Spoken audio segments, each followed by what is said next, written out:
alors je m'appelle Lauriane Simoni, je suis maîtresse de conférences en civilisation britannique et je fais partie du laboratoire Agora.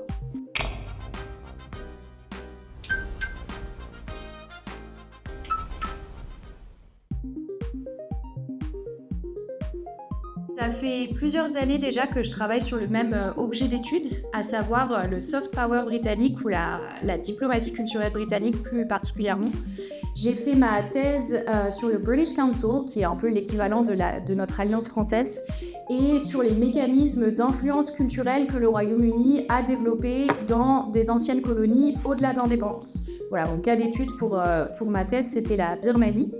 Et depuis ma thèse, après avoir pas mal publié de choses en lien avec ma thèse, je travaille maintenant toujours sur le soft power britannique et la diplomatie culturelle britannique, mais dans un autre contexte historique. Je travaille désormais sur la guerre froide et je m'intéresse en particulier à la musique et le rôle que la musique britannique a pu jouer dans la guerre froide, notamment pour faire la publicité de manière implicite pour le modèle culturel britannique.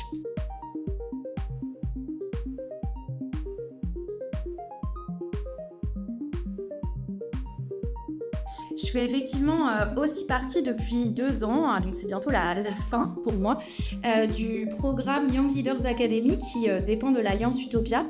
L'idée de ce programme, c'est de former des jeunes chercheurs et des jeunes chercheuses prometteurs à devenir un peu des leaders dans leur domaine. Alors ça veut dire soit dans le domaine de la recherche, mais ça peut vouloir dire aussi occuper à terme des rôles dans la gouvernance des universités.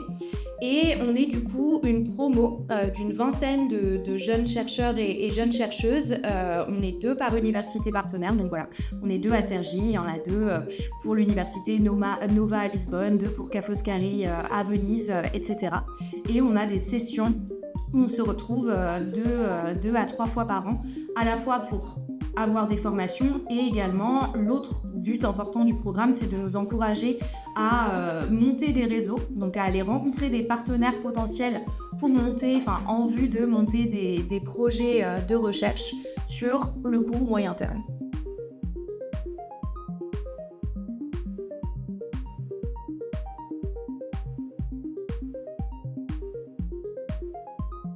Le but premier quand même de ce programme, c'est l'aspect networking, c'est-à-dire nous dégager du temps et également nous permettre d'avoir un budget dédié pour aller dans les différentes universités partenaires, rencontrer des partenaires et valoriser nos recherches, créer des liens, etc.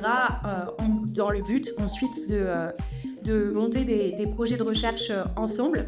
Par ailleurs, le but final également de ce programme de 2 ans, c'est de nous encourager à organiser un gros événement de recherche. Donc là on travaille à 20 personnes, donc c'est un peu un challenge à organiser un colloque qui marquera du coup la fin de notre fellowship et qui aura lieu à Göteborg le 1er juillet à l'université de Göteborg.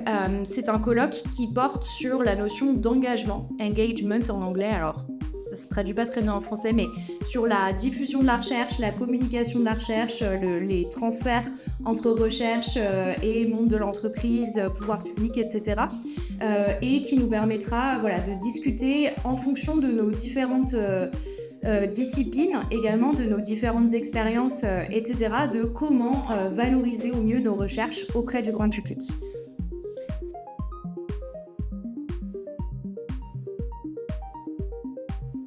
D'un point de vue personnel, c'est vrai qu'après avoir passé 2 ans à rencontrer des personnes qui travaillaient sur des sujets assez proches des miens, etc., et monter un réseau vraiment sur musique dans la guerre froide, mon idée ce serait surtout d'organiser un gros colloque international sur ces questions, on va dire d'ici à 2028.